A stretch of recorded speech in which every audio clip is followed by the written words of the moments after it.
leaving the top 2 poles inside the net. It's going to be super simple to set it up the next time. 1 and 2. Okay, those are going to go together. And as before, you take your net and you find the place that you're going to play. If we were to play north and south today, I'm looking straight into the sun, so we don't want that. So we're going to set this net up north and south, playing east and west. So let's go ahead and unwind this, Steve. Go ahead and take your end. And you can snap 1 and 2 right into the existing 3 and 4. And we're all ready for the stakes at this point. Here you go, Steve. There are your stakes. And I will grab mine.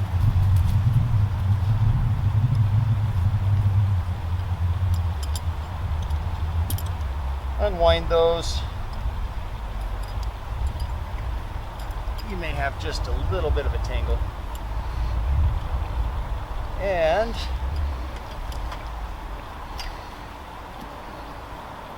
find your center loop. Hook that right over the top. Come on over to me, Rich. We'll show you how this is going on this side. Steve's got just a little tangle. No problem. That's going to happen. Just untangling these 2 stakes.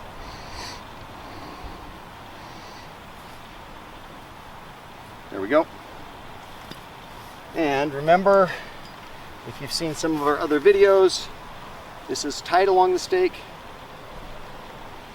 Give that some,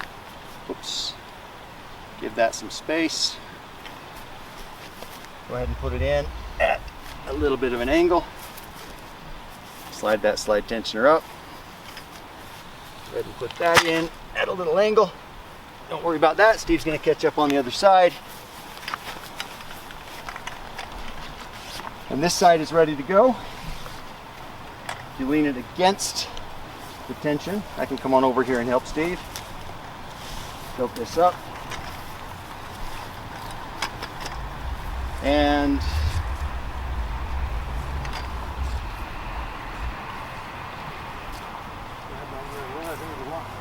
Steve really didn't measure very good, so we're not going to use this piece of the video.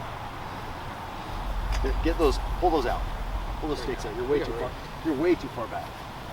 Because if you want to take it down, get more tension.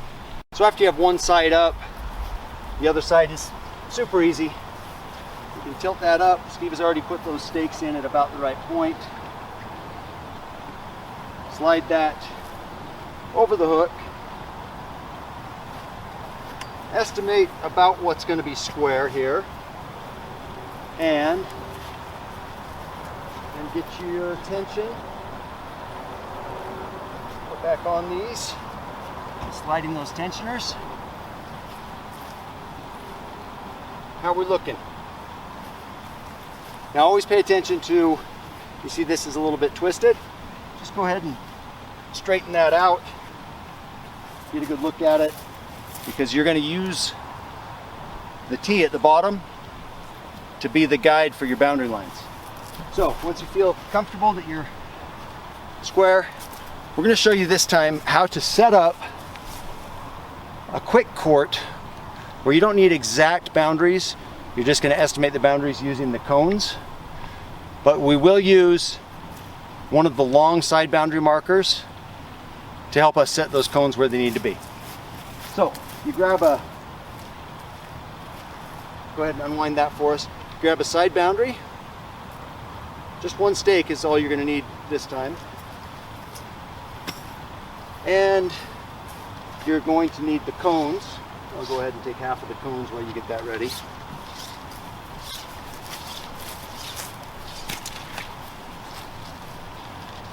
So Steve's going to find the middle, and he does that by finding the 3 grommet holes closest to the center. One in the middle, one on each side at 5 feet.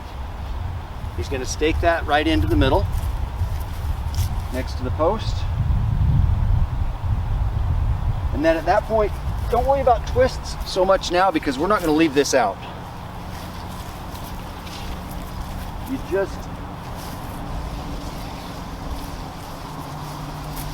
grab a cone, pull this out, and if you feel like those twists are shortening your line, then feel free to untwist it. But as you see, I untwisted it and it didn't change where I was. Give it a nice tug, eyeball it. Looks like we're about right. So we're going to drop a cone here on that grommet hole. Drop a cone right here on that grommet hole.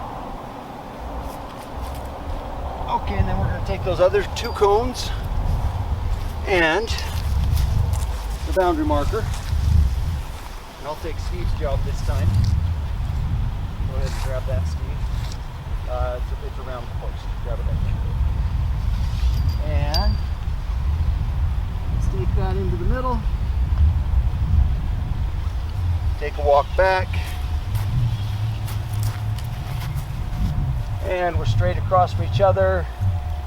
Eyeballing it, that looks pretty good. Drop a cone here. And drop a cone here. And then you can just go ahead and wind this back up. So while Steve takes care of winding that back up for the bag, I'm going to show you what we do if we're in the sand. We know approximately what is out, but in the sand, maybe in another video I'll show you this when I'm on the beach. You just draw a line between all the cones with your foot. You could put some chalk out if you want to do this on your lawn. Do the same thing in the no spike zone along each boundary. And you'll see on the beach, you'll know what's in and out.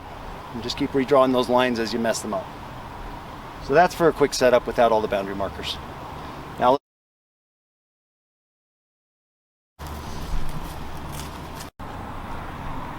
in case you haven't read the rules of Sandy Pickle, with pickleball you're required to serve from down here. Sandy Pickle, you can serve overhand, underhand, sidearm, backhand if you wanted to, and feel free to come up with your own serves. One of my personal favorites, patent pending, is what I call the moon ball. With your partner ready to return a serve, and I've been doing overhand serves, I surprise him with a moon ball.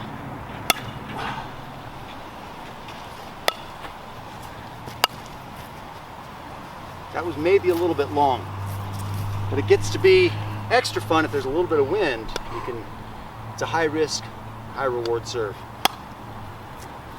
There you go, that's in.